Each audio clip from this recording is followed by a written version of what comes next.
Muchas gracias por la participación, doctor. Le doy el pase. Perfecto, ¿no? No hay problema, ¿no? Y vos tampoco. No hay problema, doctor. Ya, perfecto. Entonces, primero, gracias Marcelo, gracias a Hidra por permitirme conversar con ustedes sobre la casación civil. Si se me ha invitado, seguramente se debe a dos cosas. A mi condición de juez que resuelve casaciones, ya un estudio sistemático que he hecho sobre la casación civil en el Perú. Entonces, teniendo como base esos dos puntos, creo que puedo decir algo que puede ser objeto de crítica, pero que tiene una argumentación bien diseñada. Entonces, voy a partir de las primeras las cinco tesis relevantes de este tema sobre la casación civil. Primero, aquí se va a partir de una idea básica. La casación fue diseñada para preservar el interés general y no para preservar el interés particular. Lo que interesa no es el error en las instancias de grado, sino aquello que se llamó desde siempre el jus constitutionis. Entre el jus litigatoris y el jus constitutionis, la casación defiende el jus constitutionis. Segundo, que la casación es un trasplante jurídico y como trasplante jurídico llegó en determinada sociedad que tiene jueces que evalúan de determinada manera sus casos, pero también abogados y sociedad que tiene una idea de la justicia que se inserta también en el mundo de la casación. Tercero, que las funciones de la casación deben ser redefinidas, que hemos pasado de nomofilaxia, uniformización de la jurisprudencia y fin diquelógico, que deberíamos eliminar las dos últimas y quedarnos en una noción distinta de la nomofilaxia. Cuarto, que esto supone olvidar de plano el llamado fin diquelógico, el carácter justiciero del recurso de casación, eliminar lo que alguna vez un magistrado, Luis Felipe Almenara, decía, la llamada casación sentimental. Esto es fundamental y después hablaré algo sobre este punto. Y un último tema es señalar que así como está procesada la casación en el Perú, no puede haber resultado feliz. Los procesos van a seguir sucediéndose uno tras otro, la cantidad de expedientes terminarán rellenando los estantes de los distintos despachos y la posibilidad de que los jueces supremos emitan sentencias directrices cada vez irán disminuyendo más. Un cambio es indispensable y ojalá inevitable. Bajo estos 5 supuestos, son las 5 tesis que voy a manejar en esta conversación con ustedes, voy a ingresar al tema. Lo primero es cómo empieza esto de la casación civil. Y para esto voy a hacer lo que hace el común de los mortales. Voy a tomar el libro de Calamandré, el primero fue él, en el principio fue él, porque él hace un análisis de la construcción histórica del recurso.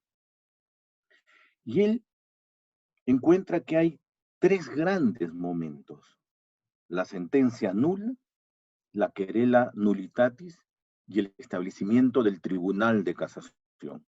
Y entonces, para saber más o menos por qué se creó la casación, nos es indispensable ingresar al mundo de la historia. ¿Qué dice Calamandré? Empieza hablando del periodo del proceso romano. No agotaré al auditorio hablando sobre las distintas formas de accionar en el proceso romano, pero me interesa señalar un punto vital.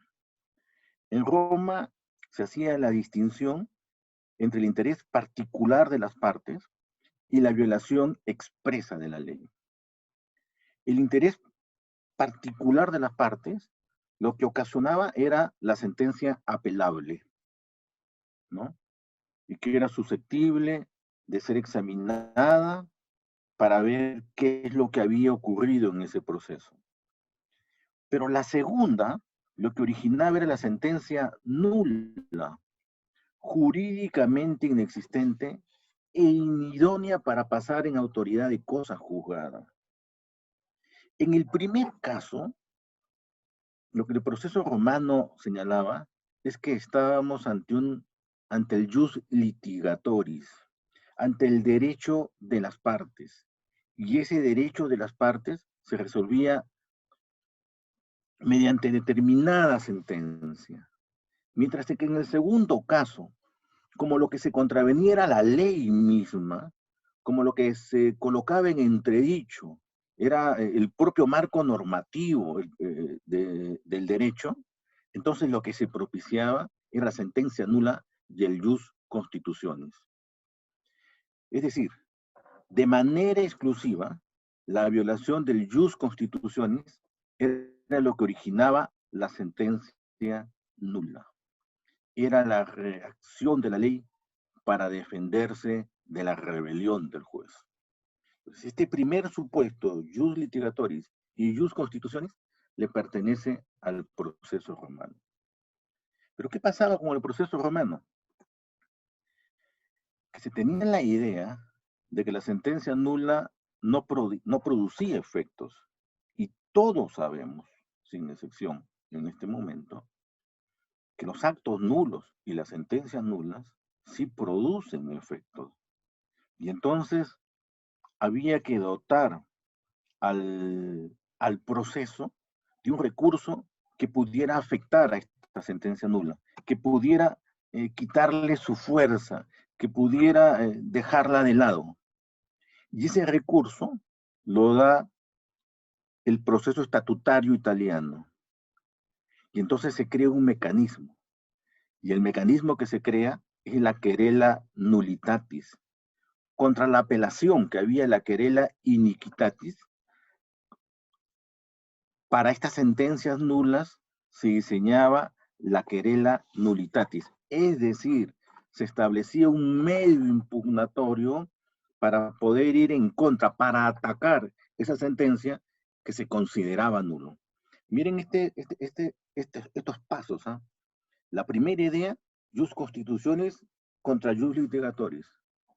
Y la segunda idea es la creación de un recurso para atacar esa sentencia nula. Pero lo que faltaba era el diseño de un tribunal especial. Ya Francia había conocido las llamadas demandas en casación. Y las demandas en casación las resolvía finalmente el juez. Apropiándose de esa demanda en casación, los revolucionarios, la Francia revolucionaria del 789, la Francia revolucionaria diseña, crea, establece un tribunal.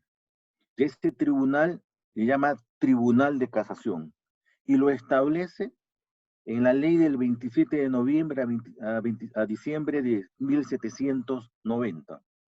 Y ese tribunal casatorio es un órgano de control constitucional, no es un órgano de control judicial.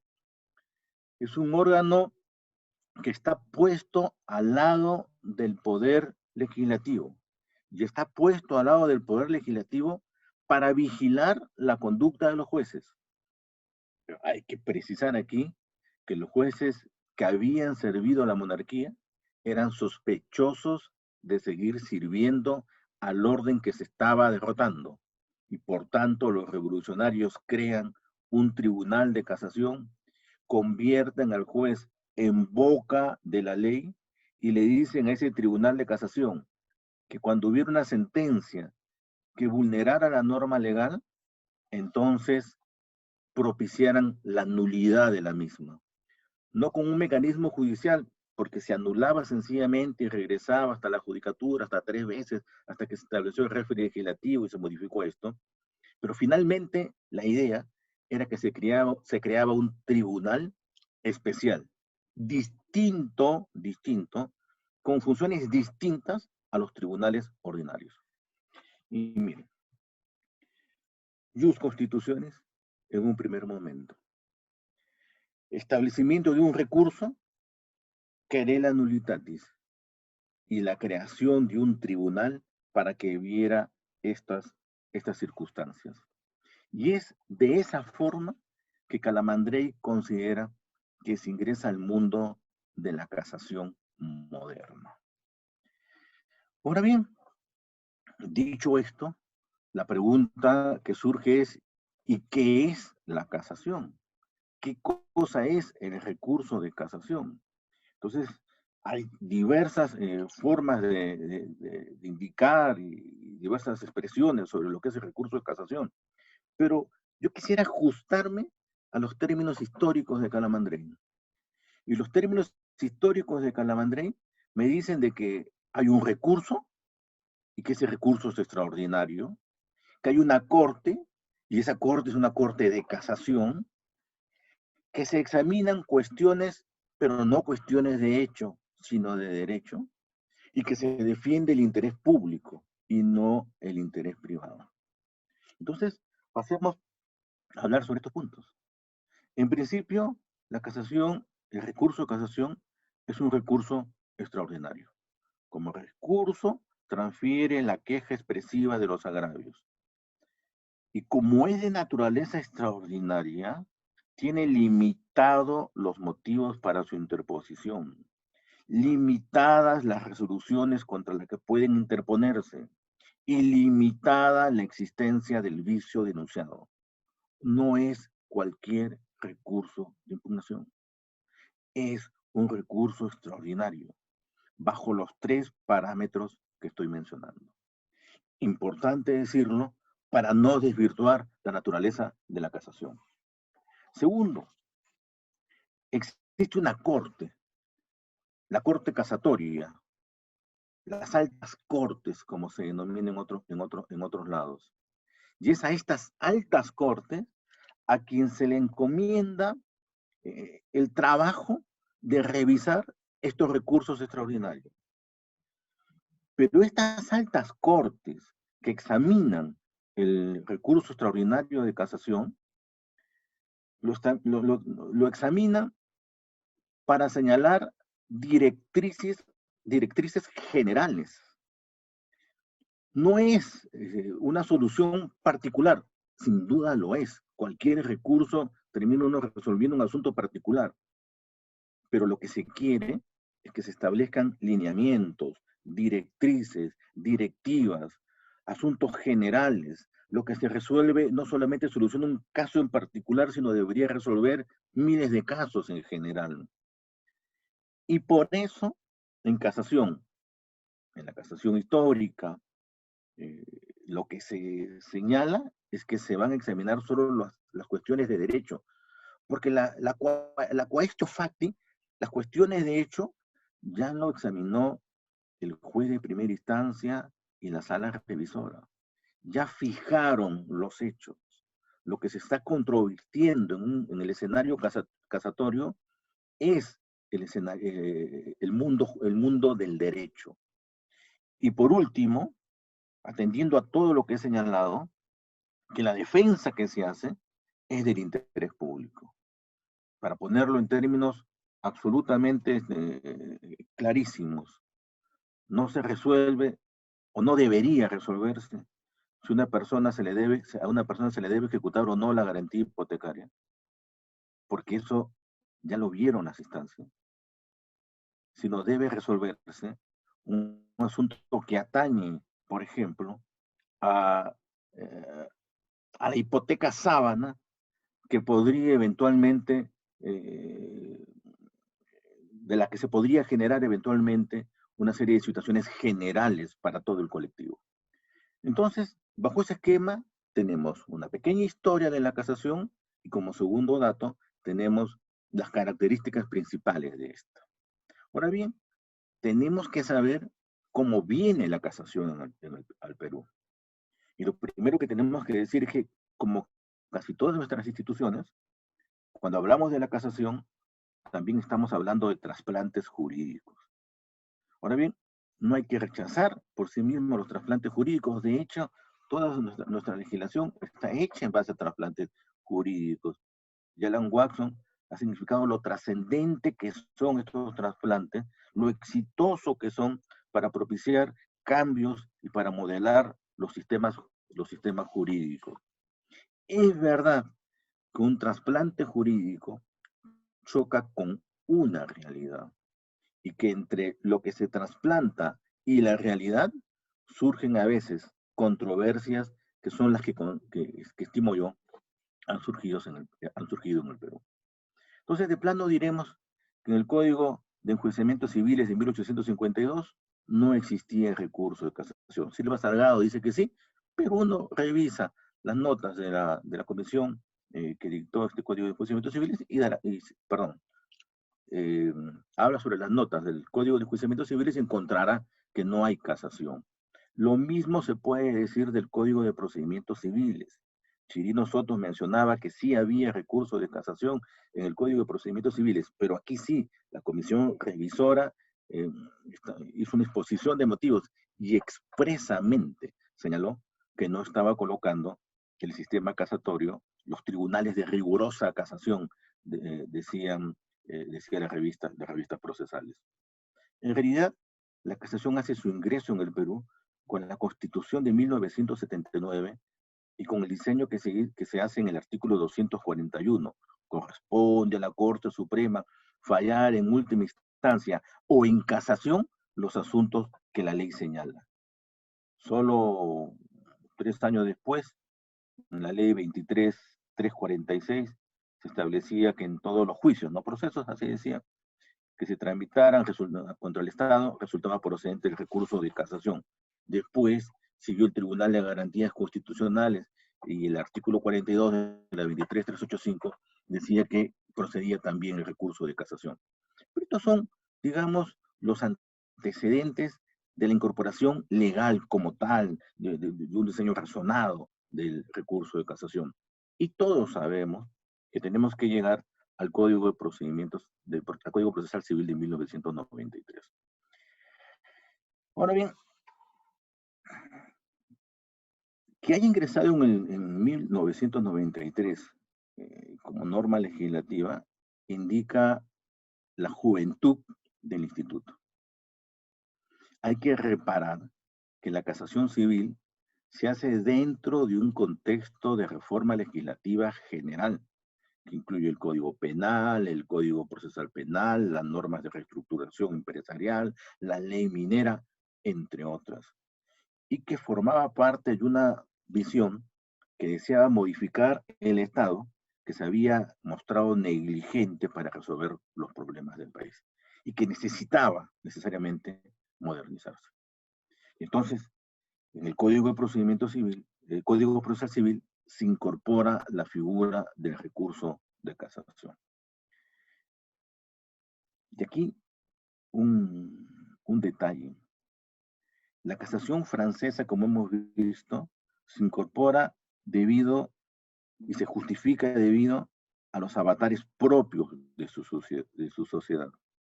En cambio, la nuestra es una importación. Hay una expresión que se ha utilizado mucho en derecho civil, importación sin póliza, y esta también parece ser una importación sin póliza.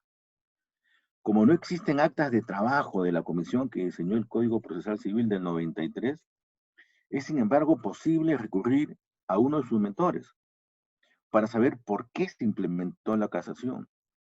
Y entonces nos encontraremos con la sorpresa de que, por ejemplo, Monroy Gálvez dice que la casación civil se instaló en el Perú, y esto es entre comillas, para abrirse a otras fuentes del derecho. Y a fin de provocar, otra vez comillas, que el Tribunal Supremo uniformice las decisiones judiciales a nivel nacional. Y agrega que ella, comillas, constituyó una opción atrevida, destinada a modificar sustancialmente la actividad procesal civil nacional para producir un progresivo afianzamiento de estas instituciones en nuestro quehacer académico y forense. Es un trasplante jurídico. y es un trasplante jurídico desde la academia. ¿No es verdad? Y se trata, sin duda, de una opción. Una opción que ha merecido el reproche de otros profesores, como la profesora Ariana Dejo, quien dice con ironía que la casación se instaló en el Perú a título de prueba. Pero lo cierto es que la casación ingresa a nuestro mundo legislativo. Y lo cierto es que trabajamos, abogados y jueces, con la casación. Y entonces, si esto es así, comencemos a examinar la norma. Y la norma nos dice, el 384, que el recurso de casación tiene como fines la adecuada aplicación del derecho objetivo al caso concreto y la uniformidad de la jurisprudencia nacional por la Corte Suprema. Miren, ahí están los fines de la casación. Esto de los fines ha merecido una crítica de Monroy, que dice que no son fines, sino son funciones. La palabra legislativa de fines, creo que lo más adecuado son funciones, pero para seguir el planteamiento legislativo hablemos de fines. Pero ahí, en esas dos líneas, está diseñada claramente cuáles son los fines o funciones de la casación. Dice, adecuada aplicación del derecho objetivo, nomofilaxia. Al caso concreto, fin dicalógico, y la uniformidad de la jurisprudencia nacional, el tercer fin. Entonces, desde el inicio del 384, nos coloca tres funciones del recurso de casación. Primera, la nomofilaxia. Se ha entendido clásicamente que la nomofilaxia es la mera conservación de la ley. Miren lo que estoy diciendo, que es la mera conservación de la ley. Entonces, eso implica, entre otras cosas, que se dicta una ley, que esa ley solamente tiene una interpretación, hay una sola interpretación válida para esa ley, y que esa interpretación única y válida es la que tiene que encontrar la Corte Suprema. Pero permítanme decirles una cosa, y para eso nos sirve el acontecer histórico. Es que la casación fue hecha por la Francia revolucionaria para controlar a los jueces, a quienes, como ya he dicho, se convirtió en boca de la ley. Y si esto es así, entonces lo que hace la Francia revolucionaria al diseñar la casación es pensar que la ley solo tiene un único sentido. Y ese único sentido es el que puede encontrar el Tribunal de Casación. Y es por eso que se establece esta función nomofiláctica bajo la idea de que se debe conservar el derecho o la ley tal cual lo han expuesto los legisladores. No cabe más interpretación que la interpretación de los legisladores. Aquí regresaremos después, pero quiero dejar constancia de este primer punto. Aquí ya hay una crisis con una interpretación moderna, pero lo dejo sentado. Lo segundo es que hay una función de uniformizar la jurisprudencia. El tribunal casatorio se establece para controlar y reprimir las eventuales violaciones de la letra impresa que pudieran haber hecho los jueces, pero también para darle uniformidad a la ley contra la formación de jurisprudencias divergentes. ¿No? El fin de un Estado de Derecho es tener una jurisprudencia concorde, coherente, no contradictoria. Y eso lo debe realizar el Tribunal Casatorio. Aquí también dejo constancia de algo, que uniformizar la jurisprudencia con miles de causas es poco menos que imposible. Y tercero, el fin diquelógico.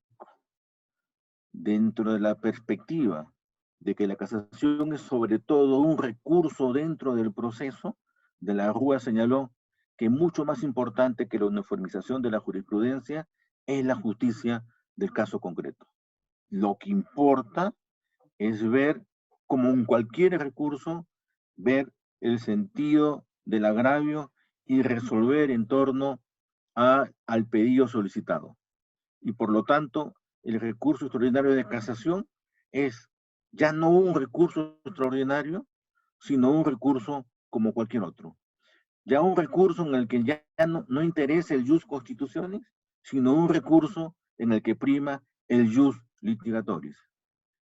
La casación, por lo tanto, es un recurso inserto en el proceso como cualquier otro. Muy bien. ¿Qué es lo que ha ocurrido con esto? ¿Qué es lo que ha pasado con esta idea de la casación? Yo quiero decir, perdón, quiero señalar algo antes. Ya tenemos estas tres funciones o fines de la casación, pero ya dijimos que esta casación se inserta en un mundo, no se inserta en abstracto, se inserta dentro de una sociedad determinada. Y la sociedad determinada es la nuestra, la peruana. Hay un estudio de Marinoni, Cultura, Unidad del Derecho y Cortes Supremas, y Marinoni también habla sobre los recursos de casación.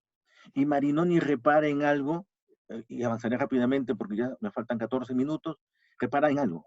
Repara en la existencia en Brasil de algo que se denomina el hombre cordial. Y entonces dice, nuestro diseño jurisdiccional es un diseño burocrático. Y en ese diseño burocrático, los paradigmas son la cultura del personalismo, la falta de cohesión social y la debilidad de las instituciones. Y agrega que los jueces en ese esquema social y cultural tienden a tratar de modo diferente a casos iguales. Es decir, a los jueces no nos interesa romper el modo, el sistema vigente, porque culturalmente en este esquema del hombre cordial, nos es posible atender de manera distintas los casos. Y por eso nos negamos a una cultura de precedentes. Esto es algo así como una entrevista que Marianela Ledesma le hace a Julio Kotler. Julio Kotler decía, habría que preguntarse dónde se reclutan los jueces. Le agregaba que los jueces resolvían de acuerdo a sus intereses y eran, y la expresión que dice es, si tenían al tío, al primo y al cuñado que estaban en el Poder Judicial o eran senadores, iban a ser jueces. Entonces el capital social era lo que contaba. Opera en función de dónde uno se encuentre, porque para Kotler, la primera pregunta que se hace es, ¿quién es quién? Entonces, en ese escenario del hombre cordial, ingresa la casación en el Perú. Y ese escenario social, además, se ve representado en el Perú por muchas cosas. Hay un libro de Pablo Whipple, chileno, que se llama La gente decente de Lima y su resistencia al orden republicano. Hizo un examen al Poder Judicial y al sistema judicial en total, abogados, ciudadanos y jueces en el mundo del siglo XIX. Quien ve además la literatura peruana de González Prada, Manuel Atanasio de la Fuente, Felipe Pardo de Aliaga, Manuel Escorza, Ciro Alegría, etcétera, encontrarán también en las fuentes bibliográficas cuál es el sistema, cuál es la idea que se tiene en el Perú del Poder Judicial. Y esa idea que se tiene es de desconfianza, ¿no? Hay una desconfianza absoluta en el Poder Judicial. Y esa desconfianza es una desconfianza de afuera hacia adentro, de la ciudadanía hacia el Poder Judicial. Pero es una desconfianza interna, es una desconfianza del juez de primera instancia a la Corte Suprema y viceversa, de los jueces de la Corte Suprema a los jueces de primera instancia. Y en ese escenario nosotros tenemos nuestra casación. Y entonces la pregunta es, ¿y qué ha originado esto? ¿Qué ha originado que la casación, con esas funciones que les he señalado, qué es lo que ha originado, cuáles son las consecuencias? Y lo primero, y ustedes lo saben perfectamente, es que lo transitorio se vuelva permanente. Entonces, nosotros tenemos en la Corte Suprema diversas salas que son transitorias hace 20 años. Y hemos convertido lo transitorio en permanente. Y lo hemos convertido así porque si pensamos que el recurso extraordinario no es tal, si no es un recurso ordinario, los expedientes seguirán llegando uno tras otro, tras otro y tras otro. Lo que hemos hecho es también emitir resoluciones fallidas, porque cuando se tienen, como en el caso de la Sala Constitucional Transitoria, 30.000 casos, o como en el caso de la Sala Civil, 10.000 casos, es muy difícil que el juez pueda sentarse y establecer criterios jurisprudenciales, porque el día a día le gana. ¿Qué es lo que hemos hecho? Que en 27 años tengamos solamente 10 plenos casatorios, uno de los cuales, o dos todavía no han sido publicados. ¿Qué tenemos? Los tiempos desgastados. Es decir, todos sabemos que cuando uno ingresa a la casación, a la Corte Suprema, es muy probable que el recurso tenga una demora inevitable y además con una siente arbitraria, racional. ¿Y qué tenemos? Que además se emitan las resoluciones en la sala superior y se suspendan los efectos de la ejecución de la sentencia, con lo cual quien va perdiendo, o con lo cual quien no tiene la razón, sigue ganando tiempo y minando el propio proceso. Entonces, lo que ha habido es un desborde procesal innecesario, un desborde procesal que tenemos que contener. Y mire, después de ahí, disculpen, solamente señalar que después de ahí siguen cómo está diseñada la casación en el Perú, con inadmisibilidades, improcedencias, con tasas, con los 10 días, ¿no? Con disposición clara, etcétera. De ahí yo no quiero abundar, simplemente diré algo. El mecanismo de tasa, hay muchas personas que colocan tasas diminutas y con eso siguen ganando días para la calificación. El mecanismo de exponer con claridad cuáles son las infracciones normativas, si por eso fuera, eh, la, la mayor cantidad de casaciones no pasaría, porque de verdad la exposición no es la mejor que se quiere. Además, uno ve claramente las estadísticas y encuentra que el 85% de las casaciones son declaradas improcedentes. Entonces, ¿qué es lo que se propone aquí? Se propone simplemente redefinir las funciones casatorias. Lo primero, la nomofilaxia. La nomofilaxia no puede ser la mera conservación de la ley. La real función de la Corte Suprema no es controlar la legalidad de las decisiones, sino darle un sentido al texto de la ley a partir de un método interpretativo abierto a valoraciones y decisiones racionalmente justificables. Entonces, acá estamos simplemente llegando a Agostini. Lo que está en la norma legal no es la norma. La diferencia que hay entre disposición y norma, ese artículo 911 que está en el Código Civil, es una disposición. Sobre esa disposición, el intérprete crea la norma. Y el intérprete crea la norma justificando y argumentando por qué en determinado momento es posible considerar que esa norma tenga tal interpretación. Pero para hacer eso, el intérprete, a quien se le pide esa interpretación, que es a la Corte Casatoria, lo que tiene que ligarse es al mandato constitucional. Su mirada es siempre desde la Constitución y no desde la ley. El sentido que le da a la disposición parte desde la Constitución. Y el juez se convierte en un balance entre el legislativo y la ciudadanía. No es que el juez interprete lo que los legisladores quisieron decir y se convierta y siga permaneciendo como boca de la ley, sino es darle un sentido interpretativo que valide esa norma en torno a normas constitucionales. Es decir, no podemos estar pensando, como pensábamos en el siglo XIX, de que el juez simplemente tiene que decir que el artículo 911 dice eso y así seguirá diciendo. ¿Sí? Que la responsabilidad civil parte de tal criterio y así seguirá siendo. Que la propiedad es inviolable y así, como lo dice el artículo 70 de la Constitución, así debe ser. Sino controlar esas normas, controlar la norma del legislador, darle un sentido que exceda el marco legal y atribuirle una interpretación acorde con el texto constitucional.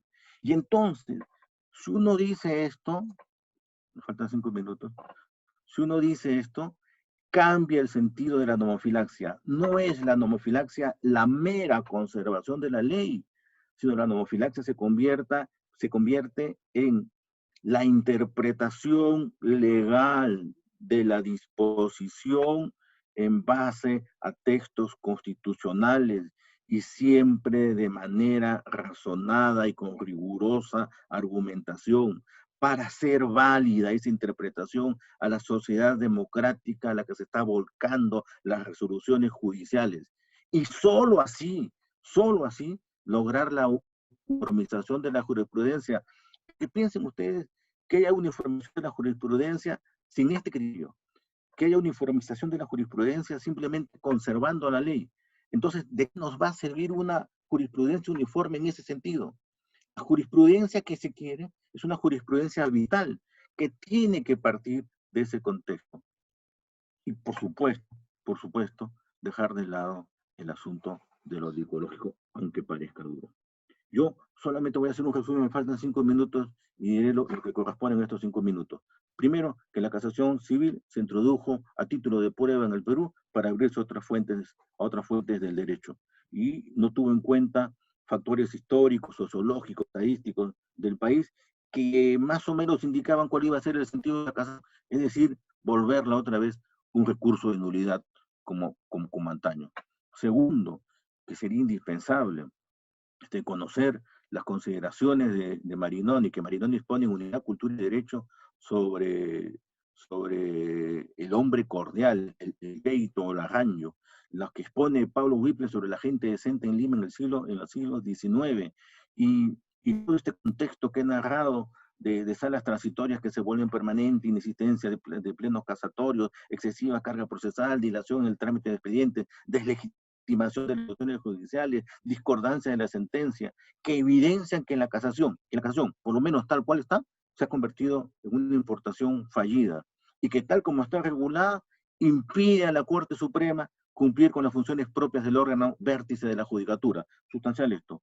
Tercero, que la casación fue una decisión del reformador y del legislador en claro intento de uniformizar la volátil jurisprudencia de la Corte Suprema. Es un intento válido, pero que como yo he señalado, de la forma que está diseñada, lo que original es un desborde procesal y que ninguna de las funciones de la casación sean posibles cumplir con la Corte Suprema. Cuarto, que la nomofilaxia no puede ser entendida como la mera conservación de la ley, sino que indispensablemente tiene que asumirse en el plano de disposición y norma esta idea de Guattini, esta idea de argumentación jurídica de Manuel Atienza y esta idea de vincularla a la de Mitidiero y Marinoni, de Michele Tarufo, de vincularla necesariamente al texto constitucional. Solo así, la Corte Suprema se convertirá en una corte de precedentes. Y solo así la Corte Suprema podrá emitir las grandes directrices, es decir, cumplir la función para la cual fue diseñada. Mientras eso no ocurra, tendremos Corte Suprema y tendremos plenos casatorios civiles, que cada vez se distancien más. Y tendremos decisiones, pero decisiones que se controviertan unas a otras, salas que discutan y emitan decisiones que tengan un sentido en un lado y otro sentido en el otro lado, y magistrados desbordados por la carga procesal. En suma, la Corte Suprema, con una casación tal cual está establecida, no puede ejercer funciones orientadoras, no es guía, ni puede generar un desarrollo jurisprudencial general uniforme. Y eso es uno de los grandes problemas del país, porque una corte que no puede hacer eso, no puede orientar al sistema judicial en general. Una última cosa, hay algo que hacer. Paréntesis, esto excede al trabajo que puedan hacer los jueces, ¿no? Es un asunto que interesa a toda la sociedad. Un juez puede estar trabajando de las 6 de la mañana hasta las 12 de la noche, pero igualmente el sistema impele el fracaso de la casación. Y esto, por eso, implica un cambio absoluto, implica un cambio desde las universidades, para saber exactamente qué es la casación. Implica un cambio de los abogados, para que conozcan cómo deben presentar los recursos.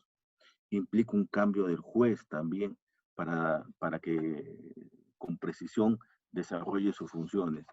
Yo creo, y con esto concluyo, siendo las 7:40, yo creo que un poco más avesados, más osados, creo como ya se dijo, ya hace algún tiempo, como la Comisión de Seriajud lo señaló ya hace como 20 años, que un mecanismo como el certiorari se hace necesario en el Perú, porque solo así se podrá controlar el ingreso de causas y solo así la Corte Suprema, con 150 causas al año, 200 causas al año, podrá emitir sentencias y señalar jurisprudencia, señora. Mientras eso no ocurra, el sistema va al fracaso y claro, podemos saber qué cosa dice el 384 y cómo se califique, cómo se declara procedente y esperar sentados que se emita la resolución en algún momento y modificar unas cosas más y unas cosas menos, pero no se podrá cumplir la gran función que a una alta corte se le ha encomendado. Muchas gracias.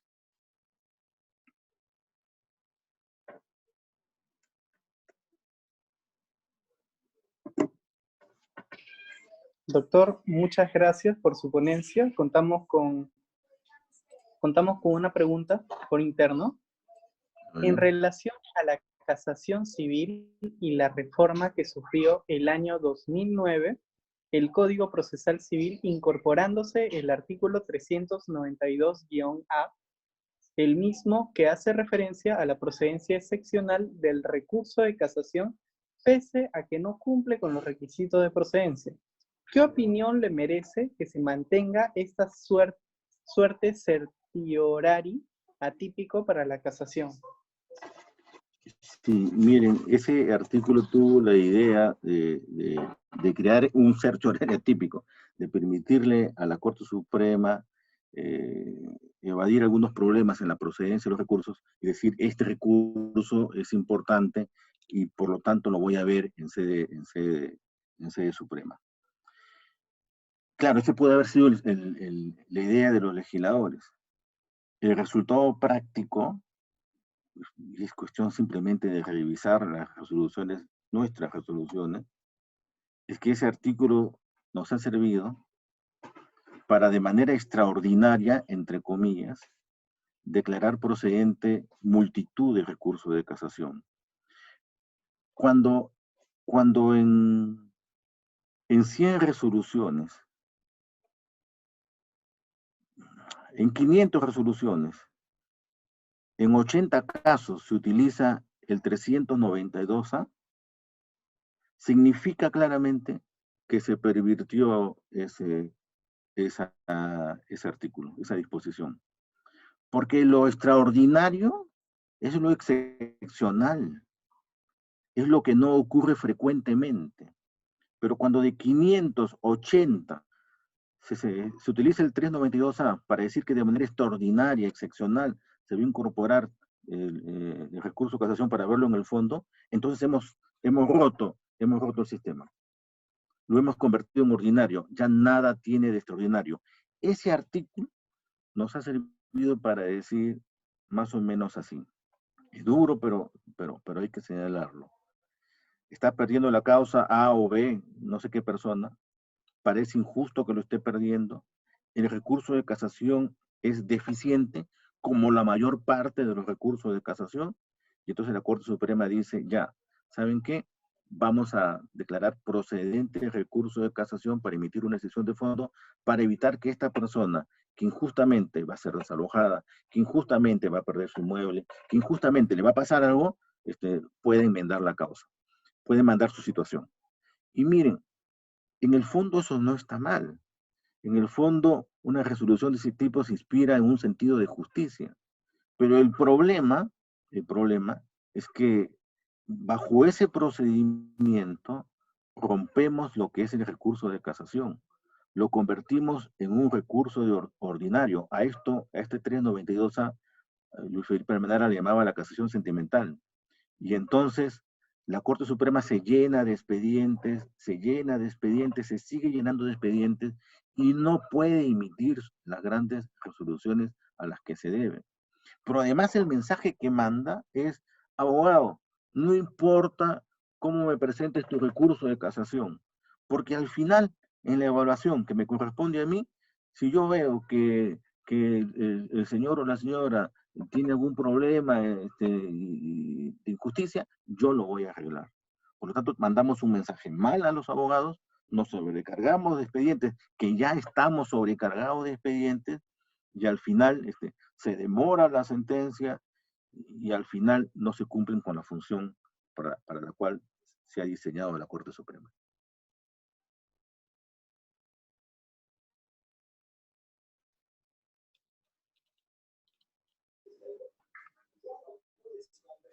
Estimado doctor, contamos con una pregunta de Facebook Live. ¿El certiorari vulneraría o no el derecho al acceso de justicia? Ya, ese es un gran tema. La gran discusión sobre el certiorari parte si es que vulnera el acceso a la justicia. Porque se dice, entre otras cosas, por qué este expediente no debería llegar a conocimiento de la Corte Suprema. En general, se parte del criterio de que todo debería llegar a la Corte Suprema. Pero yo vuelvo a decir que los recursos son ordinarios y extraordinarios, y que no todos los recursos tienen que llegar a la Corte Suprema. De hecho, fíjense, no todos los recursos llegan a la Corte Suprema. Los procesos iniciados ante juzgados de paz no llegan a la Corte Suprema, ¿no? Y nadie dice que se está vulnerando el acceso a la justicia porque ese expediente termina ante el juzgado de primera instancia, porque se parte del criterio de que no todo debe llegar a la Corte Suprema. Y siguiendo esa misma lógica, tendríamos que decir, hay recursos para que la sala superior los resuelva. Y hay otros recursos extraordinarios para que los resuelva la Corte Suprema. No hay un derecho a llegar a la Corte Suprema. Lo que hay es un derecho a la doble instancia, pero no un derecho para llegar a la Corte Suprema. Y claro, la idea sería, pero sería injusto, porque en la Corte Suprema, quiero que vean, que mi caso lo vean las Cortes Supremas, y sería injusto que el mío no llegue. Pero miren, es que eso origina un problema. ¿Cuál es el problema sobre la acción, sobre la prescripción de las ineficacias? La prescripción de las ineficacias. Miren ustedes, llega a la Corte Suprema y hoy día se resuelve, o el día de mañana, el lunes, se resuelve diciendo que prescribe los 2 años. Dentro de 6 meses llega a la Corte Suprema y la otra sala resuelve que se prescribe los 10 años. Dentro de 3 meses llega a la Corte Suprema y se resuelve que eso no prescribe, que es imprescriptible. Y entonces el abogado, el ciudadano, los jueces dicen, ¿cuándo prescribe una ineficacia? Y se responde judicialmente, no lo sé, porque la Corte Suprema no es clara y no señaló una directriz única. Y no lo va a señalar mientras tenga pues 10.000 casos. No lo va a señalar mientras tenga salas distintas. Lo señalará cuando tenga una sola sala. Cuando tenga 200 casos para ver al año y cuando vea eso con la tranquilidad necesaria y las consecuencias que va a desplegar una sentencia de este tipo. No creo que vulnere el acceso a la justicia. La idea que hay en el Perú y que debe protegerse es la de la doble instancia, pero no todo llega a la Corte Suprema y de hecho, como ya he señalado, los procesos iniciados ante los jueces de paz no llegan ni siquiera a la sala superior, terminan en los jueces de primera instancia.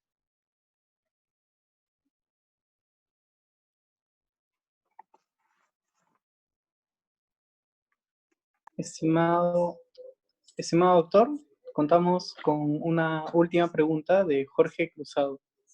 Doctor, buenas noches. ¿Podríamos decir que el derecho a la doble instancia se equipara al de tutela jurisdiccional? Es decir, ¿ambos derechos forman parte del recurso de casación?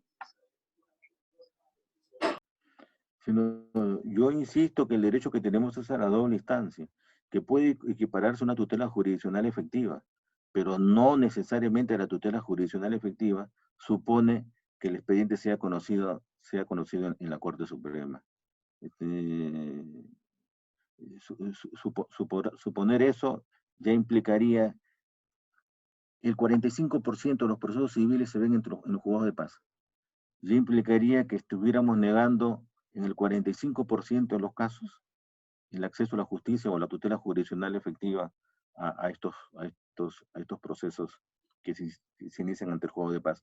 Y lo que pasa es que tenemos la concepción que la Corte Suprema, como órgano vértice de la judicatura, debe conocer todos los casos, que esa es su función. Y lo que yo propongo es salir de esa idea.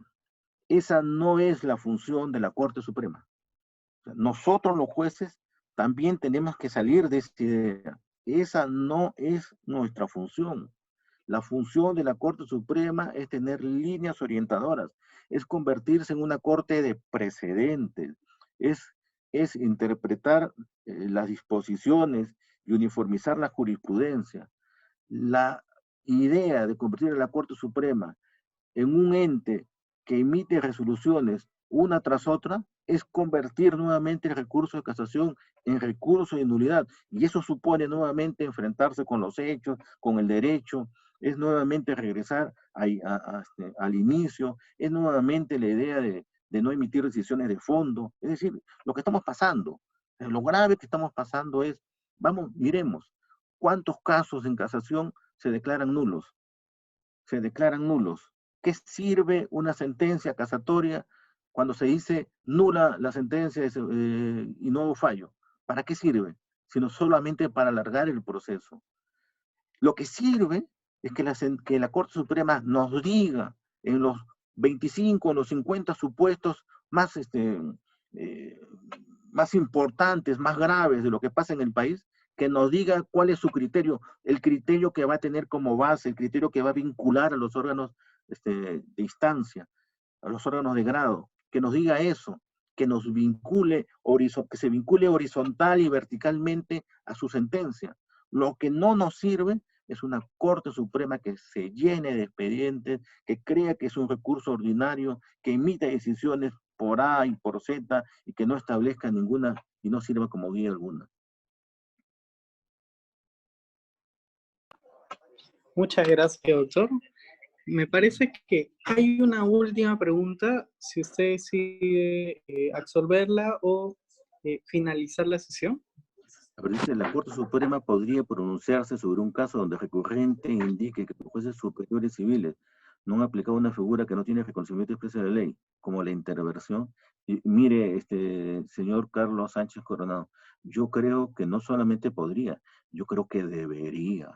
Y que también encerrar el derecho en la norma legal es un gran problema. Esto tiene que otra vez verse desde la idea de la nomofilaxia y de lo que del acontecer histórico que he narrado. Es decir, si somos mero conservadores de la ley, resolveremos en torno a lo que dice la ley. Y por lo tanto, si la ley no nos dice algo o no nos lo dice con claridad, diremos, no podemos resolver esto. Esto no está en la norma legal. Como no está en la norma, por ejemplo, la pérdida de la chance en responsabilidad civil. ¿Hay algún artículo del Código Civil que hable sobre la pérdida de la chance? ¿De la chance? ¿Hay alguno? No lo vamos a encontrar. ¿Se puede resolver con la pérdida de la chance? Para mí sí. Pero si resuelve una sala superior, cualquiera que éste sea, y dijera, como no hay un artículo de la pérdida de la chance en el Código Civil, no lo puedo aplicar, es casi lo mismo de lo que dice Carlos Alberto Sánchez Coronado. Nos dice, la interversión, esa palabrita está incorporada en el Código Civil? Y la respuesta es no. ¿Se puede aplicar? Miren, para mí sí, pero mucho mejor que Carlos Calderón lo dijera, sería que la Corte Suprema, como alta corte, y señalando y siendo guía y directriz de las demás cortes, dijera, ¿saben qué, señores? En el caso de las prescripciones hay una figura interesante, es interversión. Y la intervención es posible aplicarla en el Perú cuando se demuestre inequívocamente que ésta ha existido. Y para que se demuestre inequívocamente, el usucapiente tendrá que traer pruebas relevantes para el caso, etc. Pero el silencio o la manera como está manejada la casación en el Perú, impide que tengamos opiniones como estas.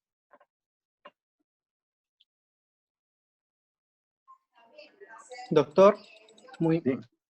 muy agradecido por la sesión. Bueno, ya absolvimos las preguntas. No hay personas que quieran participar mediante audio. Con eso finalizaríamos. Agradecerle de parte de Hydra Capacitaciones, doctor. Gracias, Marcelo. Abrazos para todo el mundo, abrazos virtuales. Buenas noches.